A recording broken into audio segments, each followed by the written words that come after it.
नमस्कार विद्यार्थी मित्रांनो. काल पाहिलेल्या आपल्या अध्यापनामध्ये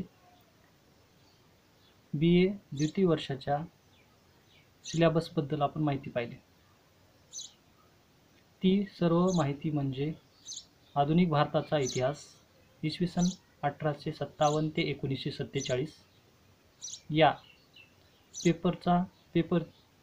पेपरचा पार्श्वभूमी किंवा या पेपरची पार्श्वभूमी म्हणून ओळखली जात होती. तुम्हाला आधुनिक भारताचा इतिहास इसवी सन 1857 ते 1947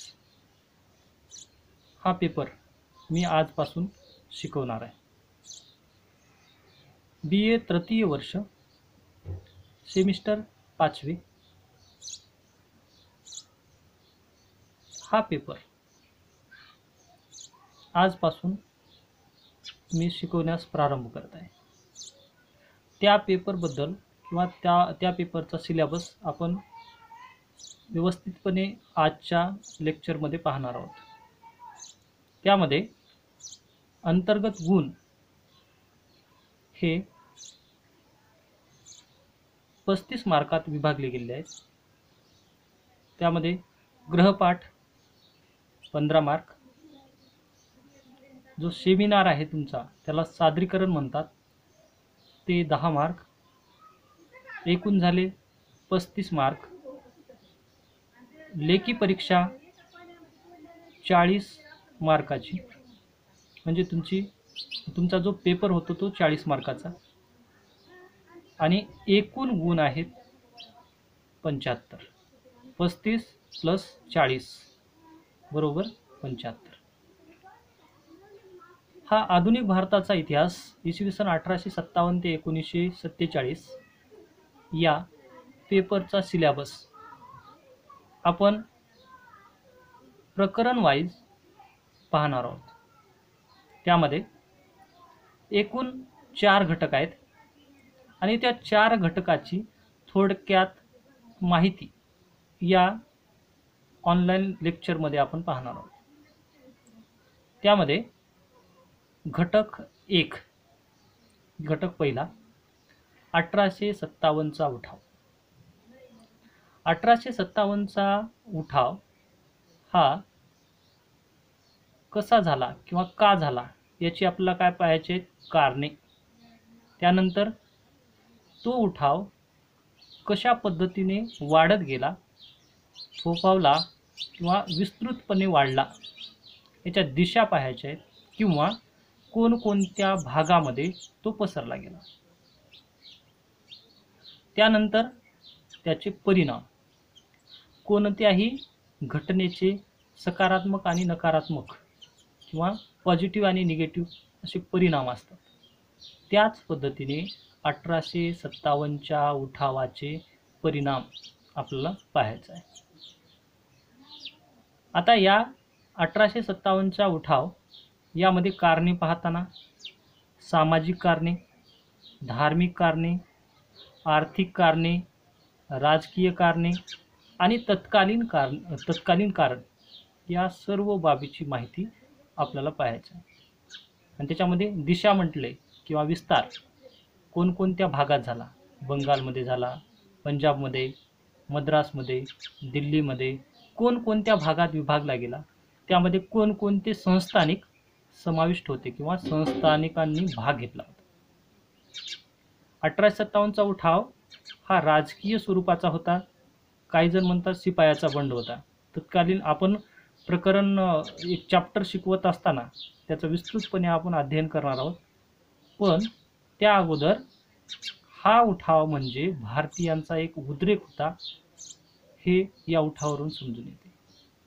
या परिणामामध्ये ब्रिटिश सत्तेची स्थापना प्रबळ बनली. 1857चा उठाव यशस्वी काही प्रमाणात झाला, पण शेवटी भारतीयांना त्यामध्ये माघार घ्यावी लागली आणि ब्रिटिशांना पुन्हा एकदा तो उठाव दडपून टाकण्याचं धोरण त्यांनी आखलं आणि शेवटी हा उठाव फसला गेला किंवा हा उठाव तिथेच थांबला गेला. मग त्याचे परिणाम काय झाले ही सर्व माहिती घटक क्रमांक 1 म्हणजेच प्रकरण 1 मध्ये पाहणार आहोत. तुम्हाला व्हॉट्सअपला आणि व्हॉट्सअपच्या ग्रुपवर BA थर्ड इयरच्या सिलेबस टाकलेला आहे. त्यामध्ये सिलेबस कोणता आहे तर विद्यापीठाचा एकूण BA थर्ड इयरचा पूर्ण सिलेबस PDF मध्ये टाकलेला आहे. त्यानंतर मी आज शिकवत असलेल्या पेपरचा स्क्रीनशॉट पाठवला आहे. त्याचबरोबर मराठीमध्ये ट्रान्सलेट करून या पेपरची मराठीमध्ये शब्दशः एक शब्दसुद्धा काढून दिला आहे, म्हणजे मराठीतला सिलेबस टाकला आहे. त्यामध्ये तुम्ही तो सिलेबस एका PDF मध्ये डाउनलोड करा किंवा एका बाजूला ठेवा आणि हा सिलेबस आपण त्या सिलेबसनुसार शिकत आहोत. त्यामध्ये बघा घटक 1 पूर्ण झाला. फक्त मी आजच्या चॅप्टरमध्ये किंवा आजच्या ऑनलाईन क्लासमध्ये सिलेबस काय आहे हे समजून सांगणार आहे. घटक क्रमांक 2 बघा, धार्मिक आणि सामाजिक सुधारणा चळवळी.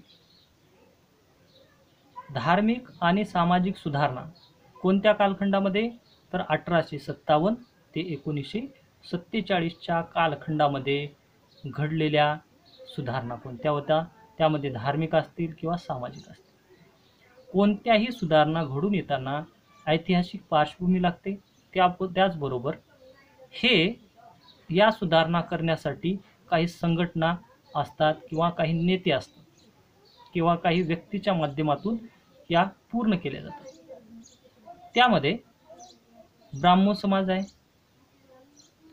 प्रार्थना समाज आहे, सत्यशोधक समाज आहे, आर्य समाज आहे.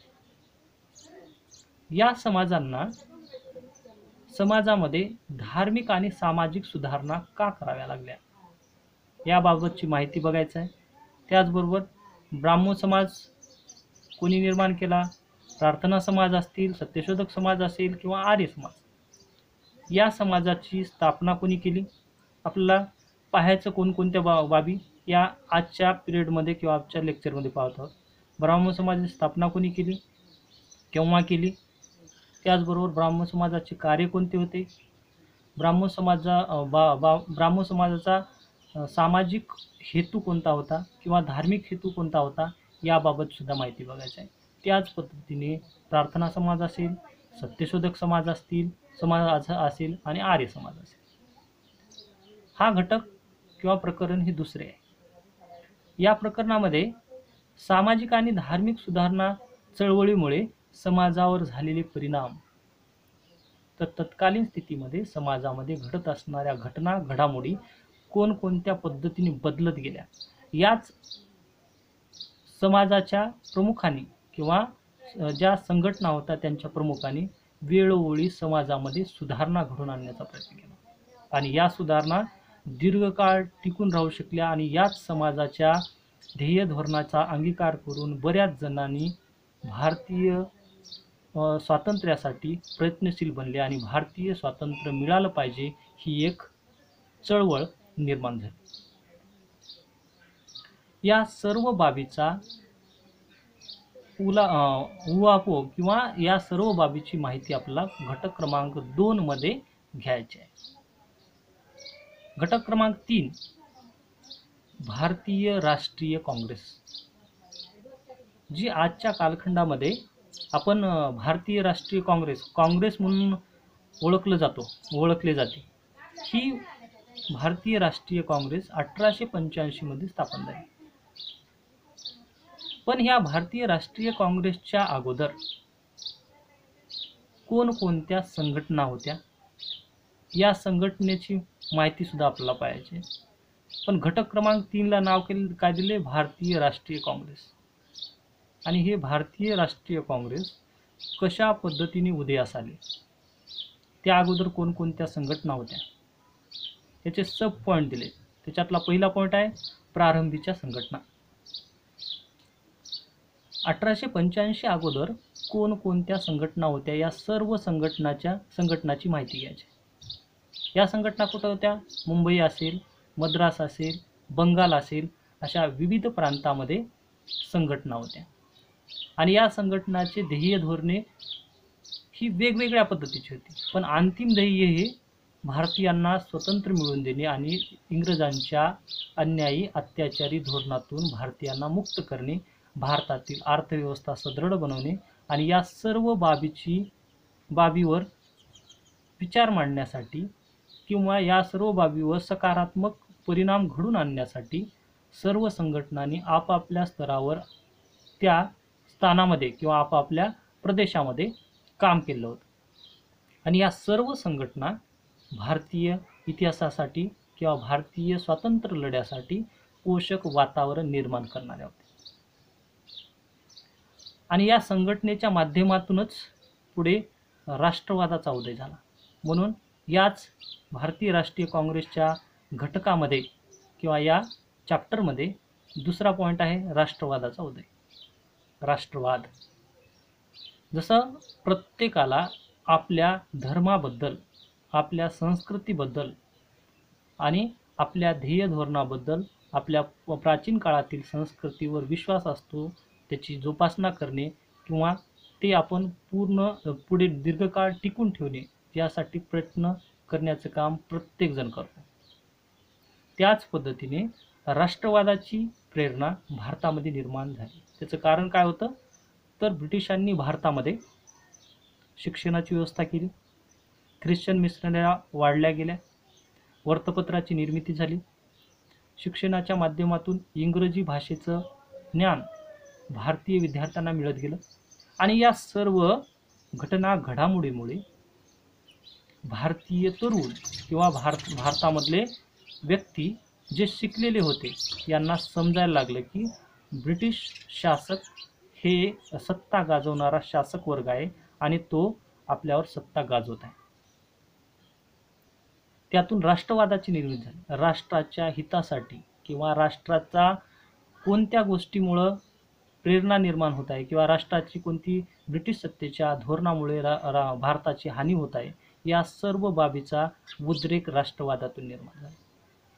भारत हा एक संघटित देश किंवा भारत हा एक देश म्हणून राष्ट्रवादाच्या प्रेरणेतून निर्माण होऊ लागला. आणि या सर्व बाबीची माहिती आपण राष्ट्रवादाचा उदय, तो उदय कशा पद्धतीने झाला आणि या उदयाची कारणे कोणती होती याबद्दल माहिती पाहणार आहोत. त्यामधला सब पॉईंट आहे भारतीय राष्ट्रीय काँग्रेसची स्थापना. प्रारंभीच्या संघटना होत्या, त्या प्रारंभीच्या संघटना एकत्र येऊन सर्वांच्या ध्येय धोरणाचा विचार करून भारतीयांसाठी एकच राजकीय संघटना असावी आणि त्या राजकीय संघटनेचा हेतू काय होता, तर भारतीयांच्या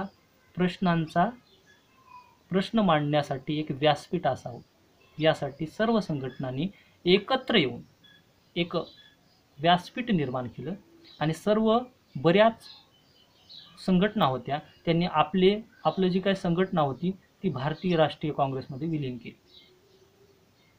1885 मध्ये या भारतीय राष्ट्रीय काँग्रेसची स्थापना झाली आणि ही संघटना स्थापन होण्याचा प्रमुख हेतू काय होता, तर भारतीयांचे प्रश्न असतील, सामाजिक असतील, धार्मिक असतील, आर्थिक असतील, राजकीय असतील, शैक्षणिक असतील, या सर्व बाबीवर विचार मांडण्यासाठी एकत्र व्यासपीठ सर्व भारतभरचे सर्व नेते एकत्र येऊ लागले आणि त्यावर विचार विनिमय होऊ लागला आणि त्याच्यातून पुढे मागण्या वाढू लागल्या आणि याच मागण्या ब्रिटिश शासकापुढे मांडल्या जाऊ लागल्या आणि या मांडल्यामुळं बऱ्याच जणांना हक्काचं एक व्यासपीठ मिळालं आणि या व्यासपीठाच्या माध्यमातून तरुण वर्ग एकत्र यायला लागला आणि या भारतीय राष्ट्रीय काँग्रेसच्या ज्या काही सभा होत्या वेगवेगळ्या प्रांतामध्ये घेतल्या जात होत्या, त्यामुळे प्रत्येक प्रांतातील सदस्य त्यामध्ये भाग घेण्यासाठी पुढे येऊ लागले. भारतीयांना आपल्या पारतंत्र्याची जाणीव होण्यास प्रारंभ झाला आणि या पारतंत्र्याचा शेवट स्वातंत्र्यात कशा पद्धतीने करावा यासाठी विचार विनिमय करण्याची पद्धत किंवा विचार विनिमय करण्यासाठी एकत्र येण्यास सुरुवात केली. म्हणजेच भारतीय राष्ट्रीय काँग्रेस हे एक औपचारिक पद्धतीने किंवा एक चाकुरीबद्ध न राहता एक देशभर पसरले एक संघटन म्हणून उदयास येऊ लागलं आणि 1885ची भारतीय राष्ट्रीय काँग्रेस ही दीर्घकाळ टिकणारी संघटना ठरली. त्याचं अस्तित्व आज सुद्धा आहे. ती काही पक्षापुरतं किंवा काही लोकांचा सहभाग असल्यामुळे ती मर्यादित आहे. पण भारतीय राष्ट्रीय काँग्रेस ही भारतीयांच्या प्रश्नावर विचार विनिमय मांडण्यासाठी किंवा त्याच्या हेतू भारतीयांचे विचार किंवा मागण्या ते पुढे मांडण्यासाठी ब्रिटिशापुढे एक व्यासपीठ निर्माण झालं होतं. त्याच्यानंतर पुढचा पॉईंट आहे मवाळ कालखंड. प्रत्येक युगामध्ये किंवा प्रत्येक कालखंडामध्ये काही विचारप्रणाली निर्माण होतात. त्याच पद्धतीची विचारप्रणाली म्हणजेच जहाल आणि मवाळ या दोन विचारप्रणाल्या होत्या. त्यामध्ये फक्त आपण मवाळ कालखंड, मवाळ म्हणजे शांततेच्या मार्गाने, सनदशीर मार्गाने अर्ज विनंत्या करून आपले विचार ब्रिटिश शासकांच्या समोर ठेवले, त्यांना आपल्या मागण्या स्पष्टपणे मांडणे, त्यावर विचार करण्यासाठी भाग पाडणे किंवा उपोषण करणे, हडताळ करणे अशा विविध मार्गाचा अवलंब करून मवाळ नेत्यांनी आपल्या राजकारणाला सुरुवात केली. आता हा मवाळ कालखंड भारतीय राष्ट्रीय काँग्रेसमध्ये काही प्रमुख नेते होते आणि ते मवाळवादी नेते म्हणून ओळखले जात होते. आता त्या नेत्यामध्ये दादाभाई नौरोजी. दादाभाई नौरोजी हे भारतीय राष्ट्रीय काँग्रेसचे दिग्गज नेते किंवा मवाळवादी नेते म्हणून ओळखले जातात.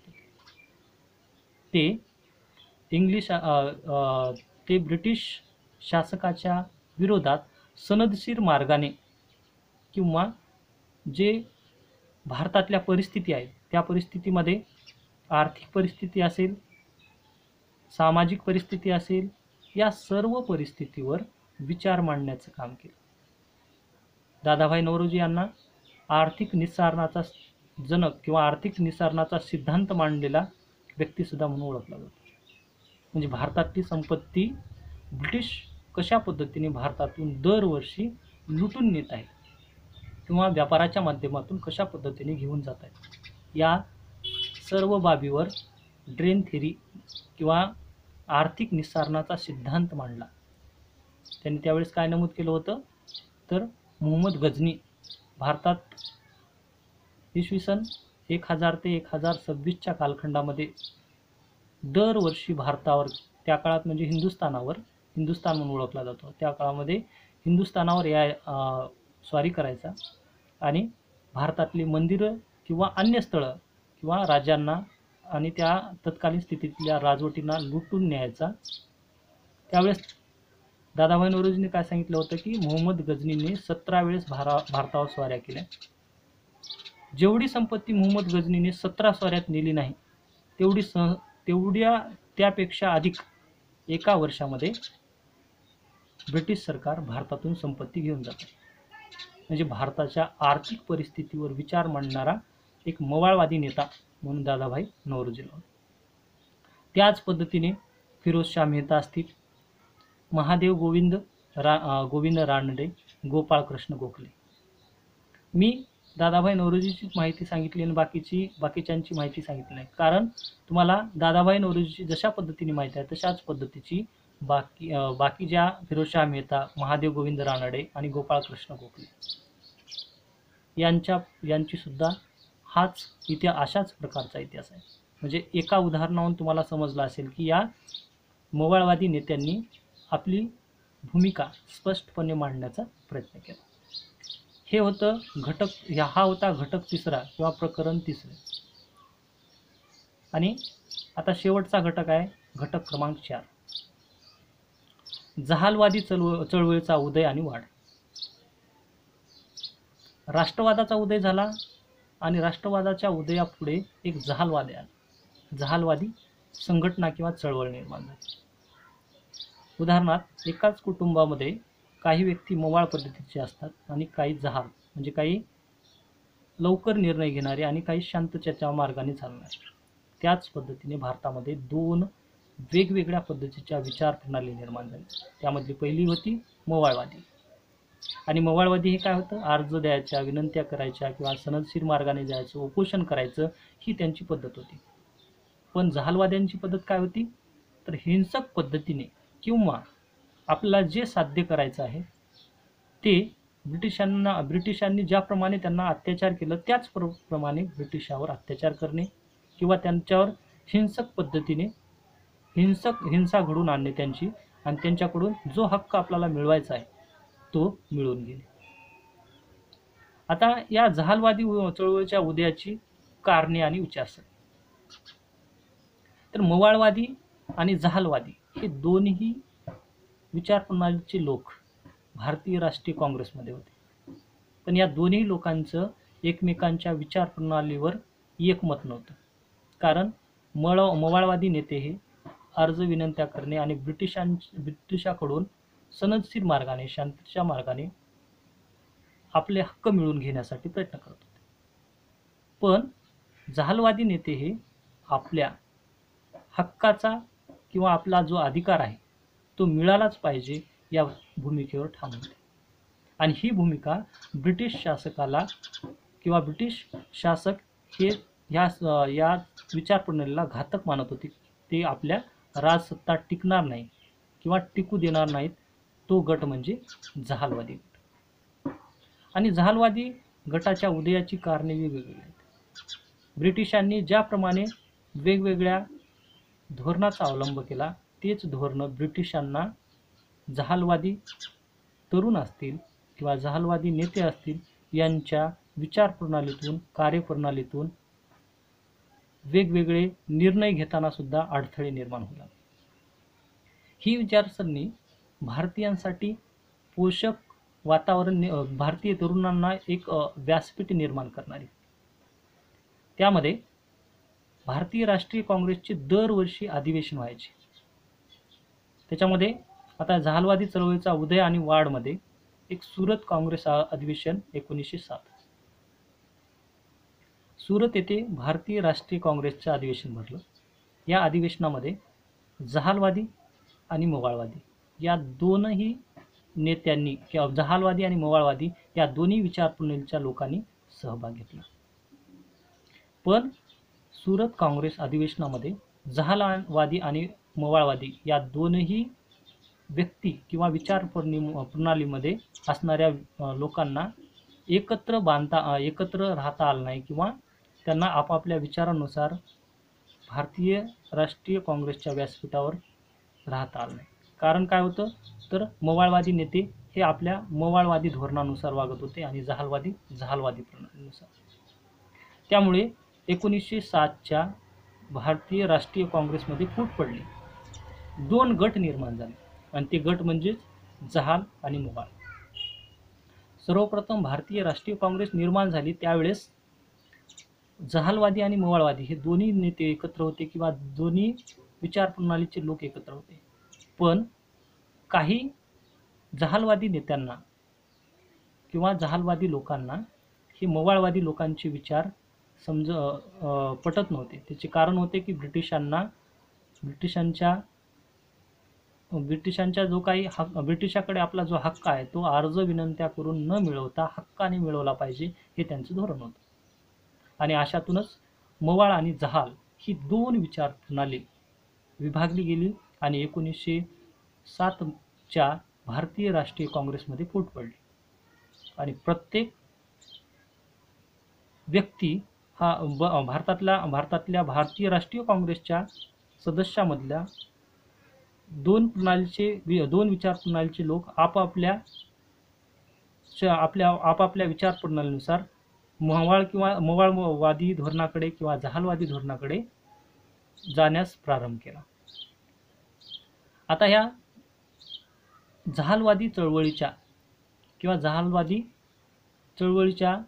उदय झाला, त्याची वाढ झाली.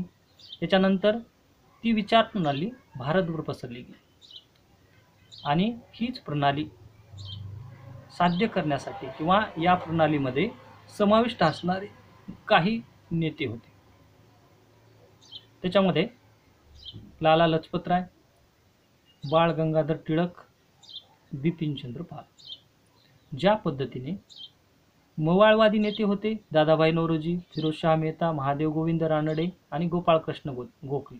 त्याच पद्धतीने लाला लजपतराय, बाळ गंगाधर टिळक आणि बिपिनचंद्र पाल यांनी जहालवादी किंवा जहाल विचार प्रणालीचा अंगीकार केला आणि ही जहाल विचार प्रणाली ही भारतीयांना लवकरात लवकर स्वातंत्र्य मिळवून देता येईल ही विचार प्रणाली त्यांनी अंगीकार केला.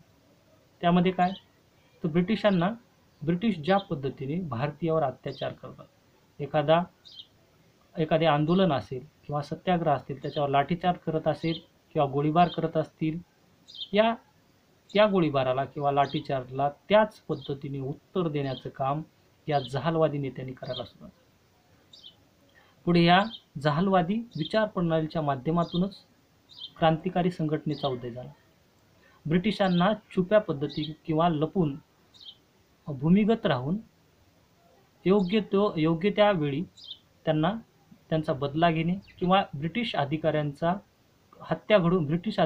हत्या घडून आणणे ही विचार प्रणाली जहालवादी नेत्यांची पुढे क्रांतिकारकाकडे वळली.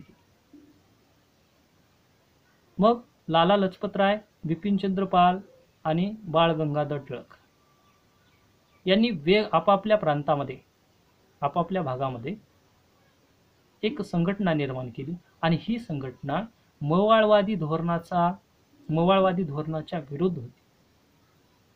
ते हिंसक पद्धतीने सर्वप्रथम ज्या मवाळवादी धोरणामुळे काही गोष्टी साध्य झाल्या नाहीत त्या जहालवादी नेत्यांनी साध्य करण्याचा प्रयत्न केला आणि ह्या तीनही नेत्यांच्या कार्यक्षेत्र असेल, त्यांनी निर्माण केलेल्या संघटनेचा पुढे विस्तार कसा झाला आणि ही संघटना कशा पद्धतीने वाढली आणि या संघटनेच्या माध्यमातूनच पुढे क्रांतिकारी संघटनेचा उद्रेक कशा पद्धतीने झाला हे आपल्याला त्या भागावरून समजून येते. आणि या भागातला किंवा घटक चौथ्यातला शेवटचा पॉईंट आहे होम रूल चळवळ 1916 मध्ये. होम रूल म्हणजे स्वशासन. आयरिश विदुषी किंवा आयरिश एक महिला होती ॲनी बेझंट यांनी होम रूल म्हणजे स्वशासन, स्वतःची शासन व्यवस्था निर्माण करण्यासाठी एक संघटना निर्माण केली आणि ती संघटना भारतामध्ये भारतीय स्वातंत्र्यासाठी ती कशी फायद्याची ठरते यासाठी त्यांनी मवाळवादी नेत्यांना जवळ न करता किंवा मवाळवादी नेत्यांच्या धोरणासारखा विचार न करता जहालवादी नेत्याकडे त्यांचे आकर्षण वाढू लागलं आणि जहालवादी नेते होम रूल चळवळीच्या माध्यमातून विविध प्रांतात शाखा निर्माण झाल्या आणि याच शाखा पुढे भारतीय राष्ट्रीय काँग्रेससाठी पोषक वातावरण निर्माण करणाऱ्या ठरल्या. त्या होम रूल संघटनेच्या अनेक शाखा भारतातील विविध भागामध्ये निर्माण झाल्या आणि या शाखा वेगवेगळ्या कार्यप्रणालीच्या माध्यमातून भारतीयांना पारतंत्र्याची जाणीव करून देण्यास प्रारंभ केला आणि ही सर्व बाबी होम रूल चळवळीच्या माध्यमातून पुढे लोकांना समजण्यास प्रोत्साहन मिळालं आणि भारत हा पारतंत्र्यात आहे आणि तो स्वतःचं अस्तित्व निर्माण करण्यासाठी किंवा स्वतःचं राज्य निर्माण करण्यासाठी स्वतंत्र राहण्यासाठी प्रयत्न केले पाहिजे ही पार्श्वभूमी होम रूल चळवळीच्या माध्यमातून निर्माण झाली. आत्तापर्यंतचा मी जो सिलेबसचा पूर्ण भाग विश्लेषण तुम्हाला करून दाखवलं तो म्हणजे आधुनिक भारताचा इतिहास इसवी सन 1857 ते 1947 हा विद्यापीठाने ठरवून दिलेला सिलेबस आहे आणि तो सिलेबस आजच्या क्लासमध्ये आपण पूर्ण केला आहे. तर उद्यापासून आपण त्यामधील घटक पहिला यामधील 1857चा उठाव, त्याच्यामधले कारणे लक्षात घ्या.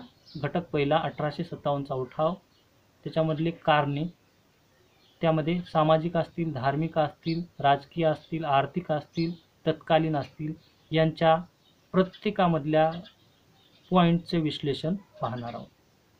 तर उद्या आपण जो घटक पहिला आहे आपल्या सिलेबसचा त्याला सुरुवात करणार आहोत.